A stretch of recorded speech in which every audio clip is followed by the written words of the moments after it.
merci de rejoindre Dice Therapy pour la campagne Le Hollandais volant dans Pavillon Noir. En fait, il y en a 2 d'un côté et 2 de l'autre, et en alternance, vous appuyez sur le levier de la pompe pour que ça évacue l'eau dessus. Par contre, là, toi, ça va être un test de résistance, parce que c'est pas compliqué, mais c'est super lourd, et en plus, là, ça bouge dans tous les sens. Faut vraiment être raccord avec les mecs qui travaillent avec toi. Faut descendre au moment où la pompe donne du mou, faut attendre que ça remonte, faut redescendre. C'est vraiment un travail d'équipe avec les 3 autres avec qui tu es. D'ailleurs, tu es avec Jean-François aussi. Ils vous ont mis face à face pour que vous n'ayez pas trop d'écart en fait de force entre vous deux. Et il y a 2 plus gros costauds qui sont de chaque côté avec vous. Et tu t'en tires pas trop mal. Tu arrives à comprendre dans quel sens ça marche, à faire bien quand il faut. Et petit à petit, vous voyez que l'eau va commencer à s'évacuer à la cale. Donc vous allez être relayé assez vite parce que c'est super fatigant à faire. Donc très vite tu vas être relayé. Et il y a donc l'équipe, ça va être le maître Kalfa aussi. À un moment donné il va venir vous relayer tout ça. La tempête commence à se calmer un petit peu. Toi qui étais revenu en haut, Jacques, tu vas voir à un moment donné il y a un homme qui va passer par-dessus bord. Et une fois qu'il est passé par-dessus bord, plus personne ne le voit. Enfin, ils essayent même pas. Enfin, il y a un mouvement là, il est à bord, tout ça, qu'est-ce qu'on fait, machin. Et puis les vagues sont tellement fortes que vous arrivez même pas à voir où il est tombé. C'est impossible de le retrouver vivant, perdu de vue. En plus, il y a encore des cordages qui vont lâcher d'un côté. Ça vous oblige à faire du rafistolage d'urgence sur la tempête. Vous passez pratiquement 24 heures entre ceux qui sont en bas à être percutés par des tonneaux qui vont se détacher, qu'il faut réattacher. Jacques Auguste, il va faire plein de soins, plein de bandages. Et par contre, le chirurgien va pas trop laisser l'aider pour les choses qui tiennent avec des couteaux ou des trucs qui coupent. Guillaume, tu vas faire un peu la navette, tu vas servir en fait quand les gens ont besoin. Parce que là, le pilotage, pendant une tempête, ça sert pas à grand chose.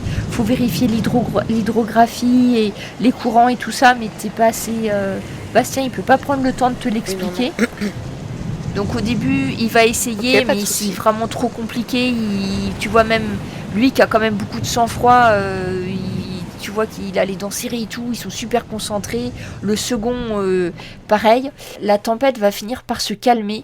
Vous êtes exténué, vous en pouvez plus, vous avez eu 24 heures sans pouvoir vous reposer un instant quand vous n'étiez pas occupé à faire une tâche d'extrême urgence. De toute façon, avec les vagues qu'il y avait, les mouvements du bateau, vous pouviez rien faire d'autre que survivre. Dès que les gens pouvaient, ils descendaient dans l'entrepont, donc il y a eu beaucoup de monde à certains moments donnés pour éviter de se faire faucher par les vagues et de se retrouver un petit peu pris comme ça. Alors, mais il y a quand même eu quelques pertes. Quand la tempête se calme, on va tous vous faire remonter sur le gaillard avant. L'aumônier va venir et en fait il va vous annoncer que malheureusement il y a 6 hommes qui sont morts. Un suite à des blessures avec un pied broyé que le chirurgien n'a pas réussi à réanimer. Il y a 2 hommes qui sont carrément passés par-dessus bord pendant la tempête. Et là, c'était pas prévisible. Enfin, vous en avez récupéré un de justesse, mais il y en a vu d'autres sur la tempête. Sur les autres, en fait, il y en a un qui s'est fait carrément assommer parce qu'il s'est pris un truc en pleine tête, il est mort. 2 autres qui ont eu des blessures qui n'étaient pas forcément très graves, mais avec les moyens de bord, le chirurgien n'a pas réussi à les stabiliser. Donc en tout, vous avez perdu 6 hommes. Mathieu faisait partie des 6. Celui qui t'a fait le tatouage. Ah, canonnier. Oh, je l'aimais bien. Vous voyez que les hommes, ils ont tous le moral dans les chaussettes, là. Vous voyez, ils en peuvent plus. Ça, pendant 24 heures, vous n'avez pas mangé, vous êtes pas reposé une seconde, tout ça. Là, la mer est calme. Mais il y a encore les dégâts de la tempête. Vous voyez, il y a une voile, donc il va falloir changer parce qu'elle a été déchirée. C'est le gros bazar sur le pont. Il y a des bouts qui ont été arrachés. De la balustrade qui y est plus. En bas, dans l'entrepont, c'est pareil. Il y a plein de trucs qui ont bougé et tout. Vous avez le capitaine qui sort de sa cabine, qui dévisage les marins. Il prend la parole. Messieurs, vous avez été lamentables. Les responsables qui ont mal arrimé le canon qui s'est détaché dans l'entrepont. Ceux qui n'ont pas réussi à rattraper les voiles quand il le fallait. Quant à ce qui s'est passé dans la cale et les hommes qui ont été assommés, c'est inadmissible. C'est une négligence de votre part. il va appeler 3 hommes. Il y en a un, c'est un des nouveaux marins, c'est Léon. Il va appeler le grand François.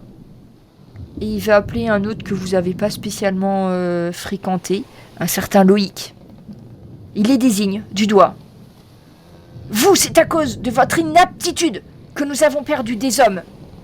Vous êtes responsable. Et il appelle le second. Ils vont attacher les hommes, les 3 hommes, ils vont les attacher sur un canon. Et il dit, il y a eu 6 morts. Vous recevrez autant de coups de fouet que d'hommes qui ont été perdus dans la tempête.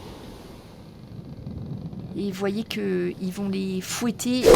Le second, il y va de toutes ses forces, quoi. Enfin, vous voyez que il n'est pas du tout compatissant envers ces hommes.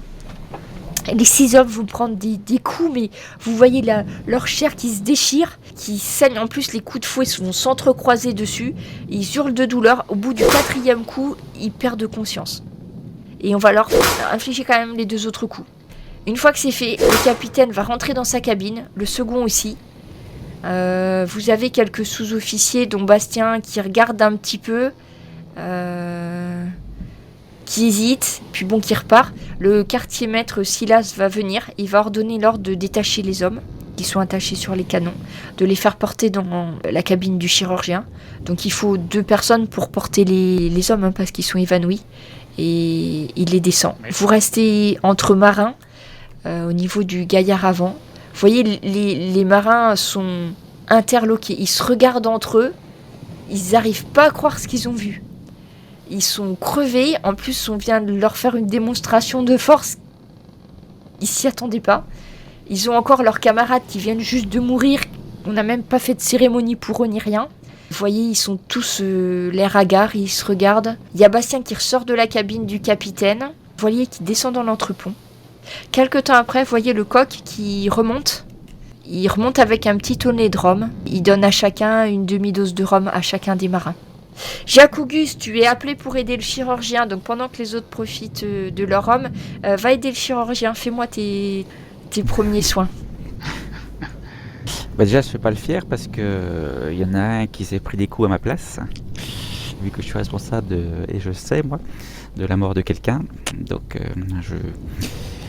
je fais pas le fier du tout. Je fais de mon mieux pour le soigner. Effectivement, à force Mais je crois que j'ai la tête un peu d'essayer, ailleurs. tu vois. Alors, il y en a un qui était un petit peu plus maigrichon que les autres. Il a pas l'air bien du tout. Quand tu l'examines, il y en a un, si tu veux, il est tout bleu au niveau du dos, en fait. Et puis, ça fait comme s'il y avait un truc qui saignait à l'intérieur. Tu vois, ça fait une grosse trace sur le côté. Il respire avec difficulté.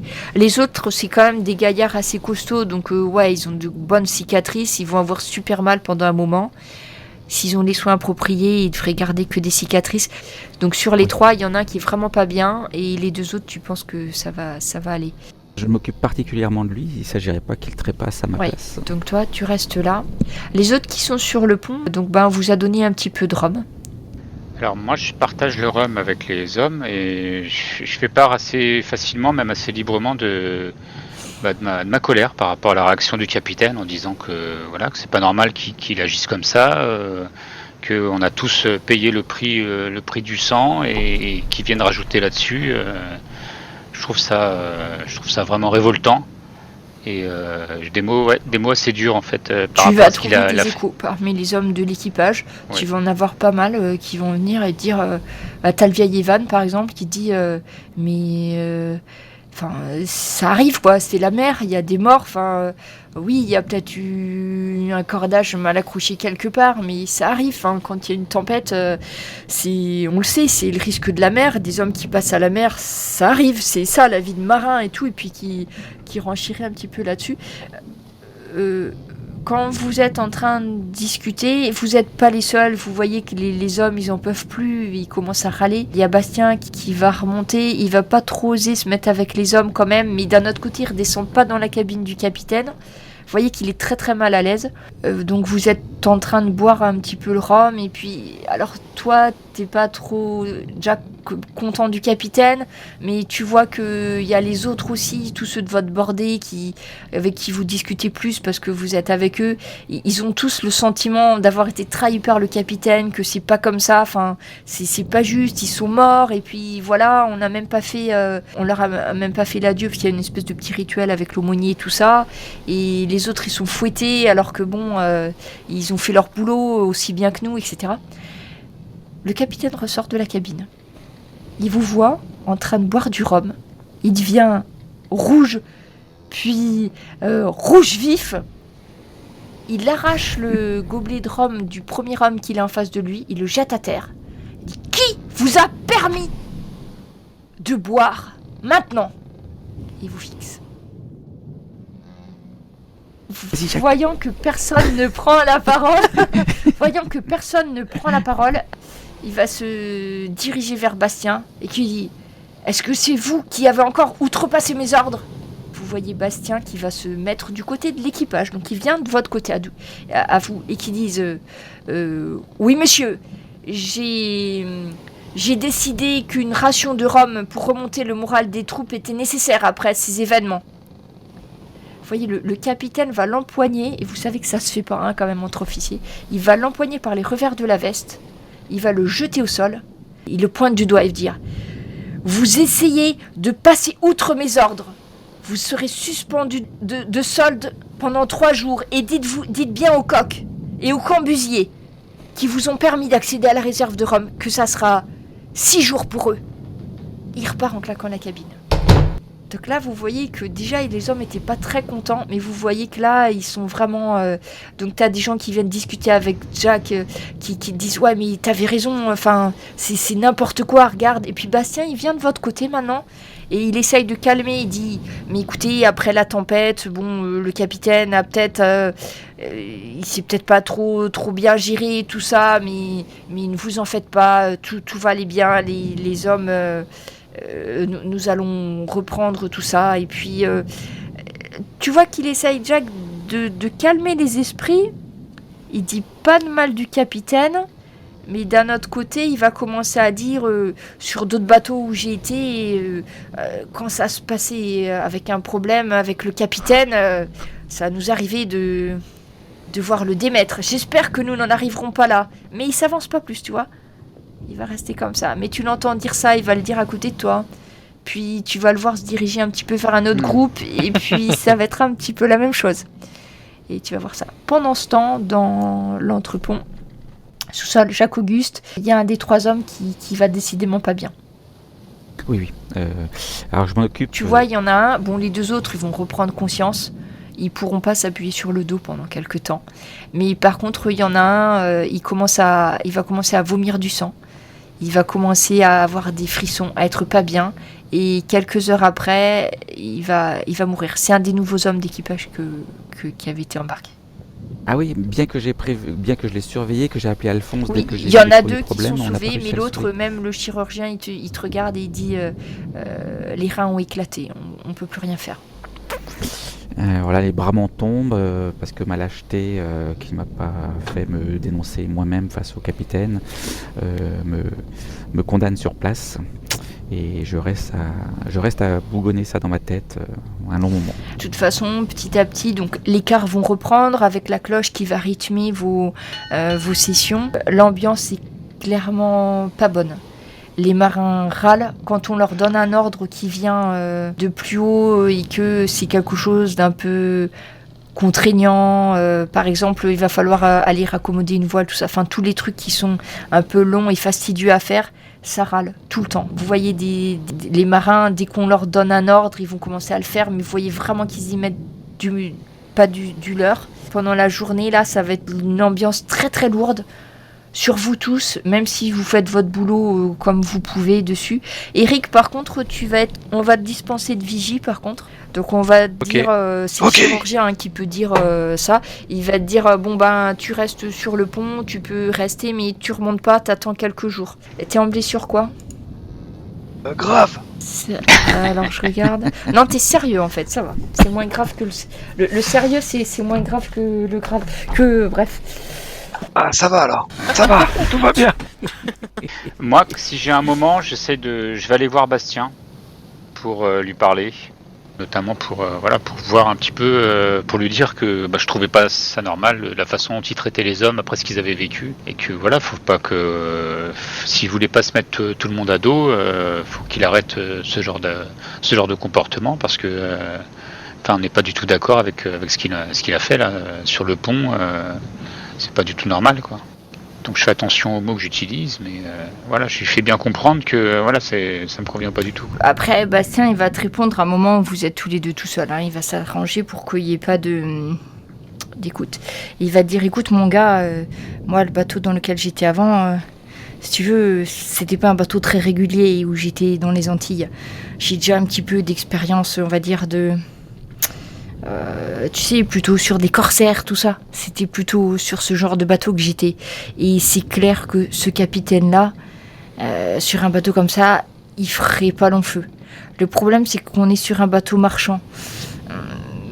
Prendre la main sur le capitaine, une mutinerie sur un bateau comme ça, avec tous les officiers qu'il y a, ça me paraît encore un peu risqué. Mais si jamais à un moment donné on avait l'occasion, je sais pas, qu'il y ait quelques officiers pour une raison ou pour une autre qui soient plus sur le bateau ou choses comme ça, faudra qu'on saisisse l'occasion. Mais là, je pense qu'il y a encore trop d'hommes fidèles au capitaine. Mais c'est quelque chose auquel je pensais, parce que c'est clairement quelqu'un qui a rien à fiche des hommes de l'équipage. Oui, bien sûr. Moi, je pense qu'à l'heure actuelle, j'ai essayé un petit peu de discuter avec certains hommes. On n'a pas assez de monde de notre côté. Mais il faut qu'on commence à y penser. C'est pas possible. Si à la moindre fois qu'il y a, dès qu'il y a un grain ou quelque chose qui sort un petit peu de l'ordinaire, il réagit comme ça, il va finir par tous nous tuer. Pour l'instant, on reste discret. On essaye de sonder un petit peu les hommes de l'équipage, voir ceux qui sont de notre côté et qui seraient prêts à nous aider.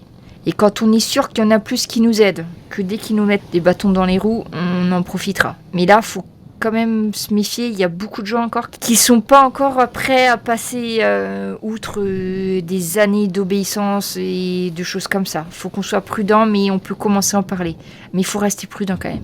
Tu ne fais jamais prendre en train de parler d'actes contre le capitaine s'il y a des oreilles qui peuvent t'entendre dont tu es pas sûr. Moi, je peux toujours discuter avec les hommes pour voir lesquels seraient partants, en restant bien sûr discret et voir, en sondant un petit peu, voir qui pourrait nous suivre. On prévient tes amis d'être discrets aussi. Et ça devrait bien se passer. Il y en a quelques-uns déjà qui sont avec moi. On peut compter sur le cambusier, sur le coq. Pour le nouveau maître Kalfa, je sais pas encore, faudra voir.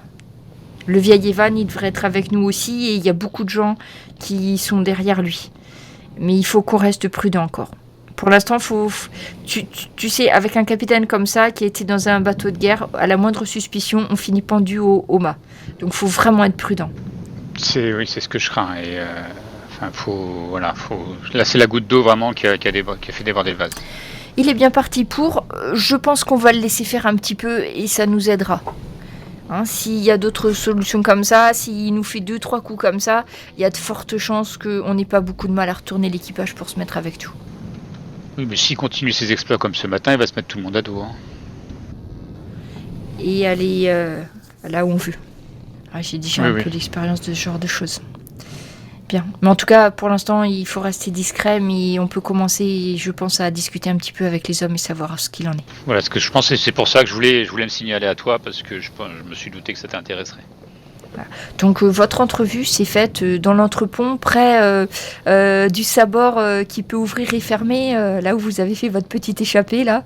C'est juste protégé par par une cloison de l'autre côté. C'est le coin préféré en fait de Bastien, donc pour discuter et comploter en fait.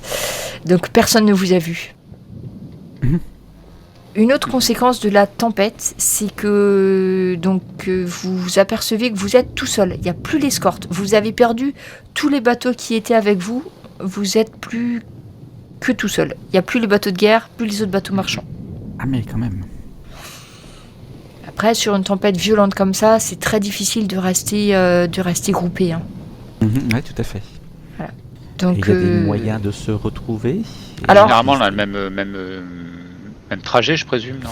Après, ça dépend comment on a été pris dans la tempête. Celui qui est à la vigie, donc là c'est plus Eric parce qu'il se repose un peu pendant les 3 prochains jours. Mais ceux de la vigie vont essayer à tout prix de retrouver les autres bateaux. Parce que c'est mieux, hein, le but c'était justement de ne pas se retrouver isolé.